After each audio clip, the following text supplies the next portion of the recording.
విసర్గ సంధిలో 4వ సూత్రం. ఇది చాలా ఈజీ. మొదటి పదం ఎలా ఉంటుంది? మొదటి పదం అహస్సు, స్వస్సు, అంతస్సు, పునస్సు. గుర్తుంచుకోండి, ఇస్సుని వస్తుంది. ఇస్సు ఇస్సు ఇస్సునుందంటే ఆ ప్రదేశంలో విసర్గ ఉందని అర్థం.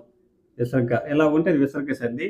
విసర్గ ఉంటే మనం విసర్గ సంధి గుర్తిస్తాం. అలా కాకుండా అహస్వస్సు, అంతస్సు, పునస్సు ఉంటే విసర్గ సంధిని గుర్తుంచుకోవాలి. ఇటువంటి పదాల్లో ఈ సకారం అనేది రకారంగా మారుతుంది. అంటే ఇస్ అనేది ఇర్రుగా మారుతుంది. చూడండి, అహస్సు, పునస్సు, పునస్సు, ఇస్సు. ఇక్కడ నీ ఉంది అంటే ఇక్కడ ఉన్న దీనికి బదులు ఇస్సు బదులు ఇర్రు వస్తుంది. ఇర్రు ప్లస్ నీ అవుతుంది. అంటే ఇక్కడ ఏమవుతుంది? ఈ అచ్చు ఇందులో వచ్చేస్తుంది, హల్లు ఒత్తుగా వస్తుంది. అంటే రి అయ్యి నా ఒత్తు వస్తుంది. మిగతా అన్ని కూడా అంతే. చూడండి, అహర్నిశలు, పునర్ముద్రించు, పునరుద్ధరణ, ఇస్సు వస్తుంది. ఇస్సు వచ్చిందంటే ఈ ఇస్సుకి ఇర్రు వస్తుందని అర్థం. ఇర్రు వచ్చి ఈ అక్షరాలు ఇందులో అచ్చులు హల్లులు కలిపి ఈ అక్షరానికి వస్తాయి. ఇర్రు అనే అక్షరానికి